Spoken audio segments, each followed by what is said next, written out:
Hello বন্ধুগণ, আসসালামু আলাইকুম। আপনারা কেমন আছেন? আশা করি অনেক ভালো আছেন। আমিও কিন্তু খুবই ভালো আছি। কারণ দীর্ঘ ৬ বছর পরে আমি আমার বোনের বিয়ে খেতে চলেছি।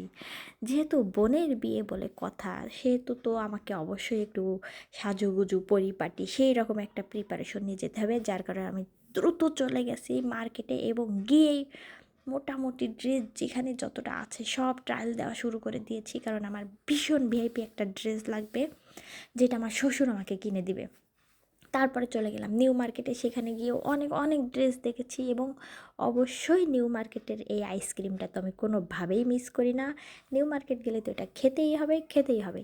তারপরে আরও অনেক বেশি ড্রেস দেখে দেখে ফাইনালি আমি একটা ড্রেস সিলেক্ট করে তারপরে চলে আসতেছি। খুলনার এই শহরটা এত অস্থির লাগে আমার কাছে, রাতের এই শহরটা বলে বোঝাতে পারবো না। যাই হোক, পরের দিন সকাল সকাল ভোরবেলা কুয়াশা ভেজা ঠান্ডা ঠান্ডার ভিতরে আমরা চলে গেলাম, মানে রওনা দিলাম আর কি। সুন্দর করে পুরা সবাই মিলে, আমার ফ্যামিলি, আমার চাচুরা কাকুরা সবাই মিলে আমরা এই যে গাড়িতে করে রওনা দিয়েছি। প্রতিমধ্যে আমরা একটু বিরতি নিয়েছি, চা খাওয়ার বিরতি। তো সবাই চা খেয়ে আমরা ফিরে চলে আসি। ওই যে ওইটা আমার আব্বাজান, লাল টুকটুকে দাড়ি, ওই যে ওইটা আমার স্বামী, সে এখনও চা খাওয়া শেষ করে পারিনি। সবার শেষে সব কিছুতেই সে সবার শেষেই থাকে, ওইটা আমরা দেখে দেখে অভ্যস্ত আর কি। যাই হোক, তারপরে আমরা গাড়িতে চলে আসলাম সবাই মিলে চা শেষ করে। আমার অবস্থা খুবই করুণ, কারণ আমার অনেক পথ পাড়ি দিতে হবে। 7 ঘন্টার একটা জার্নি ছিল এটা। 7 ঘন্টার জার্নি শেষ করে আমাদের যেতে হবে কুমিল্লায়। তো আমরা প্রতিমধ্যে তো ভীষণ ক্লান্ত, কাছাকাছি যখন আমরা চলে আসি তখন আমাদের একটা সাজুগুজুর পর্ব শুরু হয়েছে। ওই যে পিচ্চিটা শুরু করে দিয়েছে। আমি কেন পিছনে পড়ে থাকবো, তো আমার সুন্দর নতুন চকচকা ঝকঝকা ড্রেসটা আমি পরে নিয়েছি এবং হেজাব বাঁধা শুরু করে দিয়েছি। সুন্দর করে আগে মেকআপের টাচ দিয়ে নিয়েছি, আমার ইলিশ মাছের মতো চকচকা ঝকঝকা সুন্দর বদনটাকে আগে সুন্দর করে সাজিয়ে নিয়েছি, তারপরে হেজাব পরা শুরু করে দিয়েছি। তো আমি হেজাব টিউটোরিয়াল যদি আপনারা চান তাহলে আমি দিয়ে দিতে পারি, হেজাব টিউটোরিয়াল যদি আপনাদের লাগে। যাই হোক, ওইটা পরের ব্যাপার।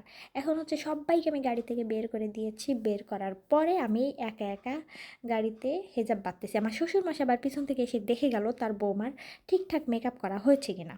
তো যাই হোক, সে দেখার পরে বললো যে না না বৌমা, তোমার একদম অল ওকে, সব কিছুই পারফেক্ট, তোমার কোনো সমস্যা নেই, তুমি একদম রিল্যাক্সে বের হয়ে যাও। তারপরে এই যে আমার ফাইনাল লুক, ও মাই গড।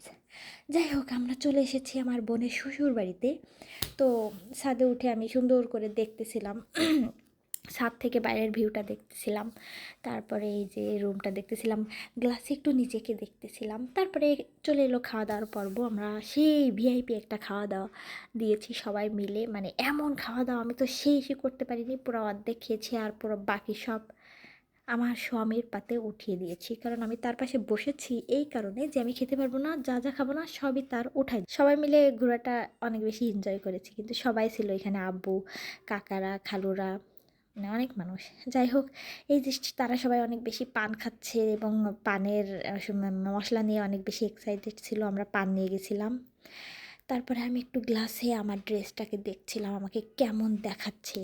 তো দেখলাম যে আমাকে অনেক বেশি নায়িকাদের মতো দেখাচ্ছে। আমার ড্রেসটা একেবারে আলোতে চিকিরমিকির ঝিকির ঝিকির করছে, যেটা অনেক বেশি সুন্দর লাগছিল আমার কাছে।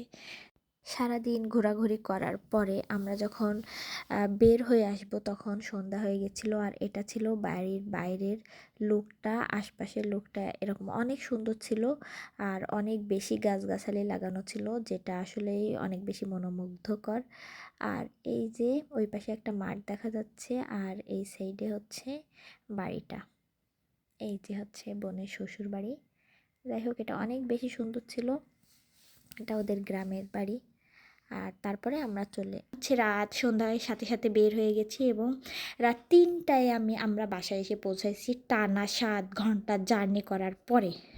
গাইস, কি পরিমাণে যে কষ্ট হয়েছিল আমি কি করে বোঝাই।